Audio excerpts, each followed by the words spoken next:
Hello, this is Julius from Basic Financials, and today I'm going to talk a little bit about company liquidations and what you might call phoenix companies.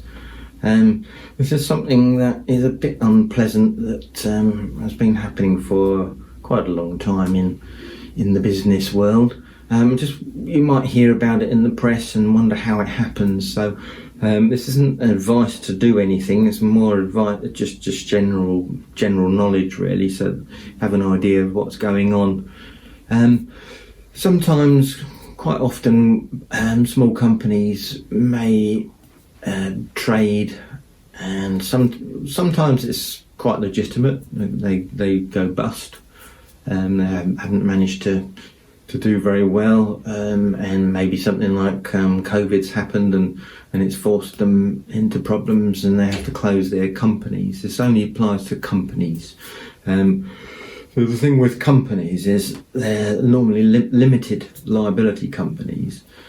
The reason why, or one of the reasons why you might have a limited liability company is for that limited liability. That's exactly what it is. So a director of a company, limited liability company, normally isn't personally liable to any of the debts of the company. So if it goes into liquidation owing normally the tax man, in other words, the Joe Public, because they're the ones who pay the tax. If the company goes into liquidation owing the taxman for VAT and payroll taxes, then normally they wouldn't be held personally liable. There is a case if a company can be shown to have traded while they're insolvent, then that's against the law, and then you could actually pursue the director. When I say you, it's the liquidator. So what should happen really is the taxman should appoint their own liquidator and pursue the directors if they think that there's been a question of whether they've traded while they're insolvent.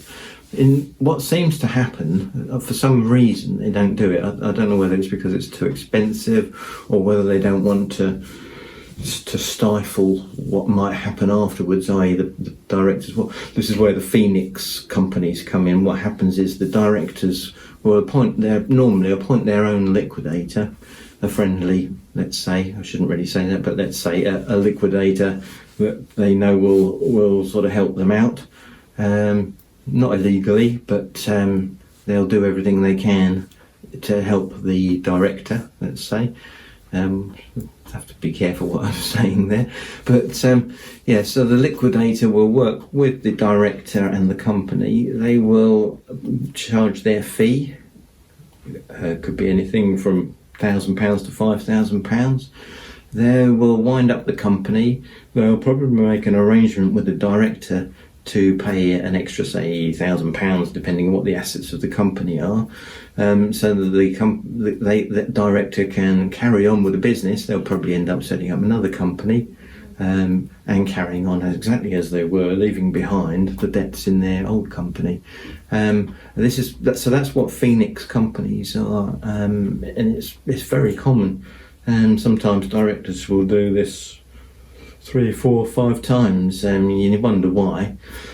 But even once that 4th or 5th time comes and the liquidator says, well, we can't really do that because this has happened too many times before, they may well end up finding another member of their family to do the same thing. So they will just take up the reins of the new company and be the front of it. Which again shouldn't happen, because you're supposed to be reporting who the people of significant person with control of the company. That's supposed to be shown not by the shareholder, but who really is now. But that tends to not be happening. So sometimes it does. Most times it doesn't. If in these situations. So that's what's happening with phoenix companies. And as I was saying before, really, you'd expect HMRC to start crack down on it a bit more. But I guess, looking at the big picture, they may well think, well, this business, this director is going to take over the business, carry on doing something where we'll carry on with the same probably employment, carry on trading. So you've got all of the businesses around that business that will carry on going in some form or other. And overall, HMRC, I suspect, or the government, I guess, are thinking, well, if we just wipe everyone out like this and take them to court, and then it will stifle business. It's just probably one of those costs of well, it's tax cost, isn't it? Another form of tax for the average person.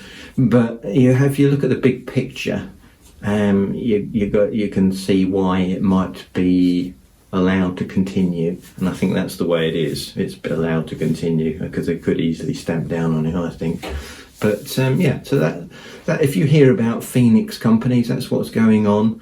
It sounds really bad. Looking at the big picture, maybe it's not as bad as that, but yeah, not very pleasant. That's I hope that's interesting for you, and if you like and subscribe as usual, please, and if you've got any comments or questions, leave them in the box below as usual, and I'll see you again for another video soon.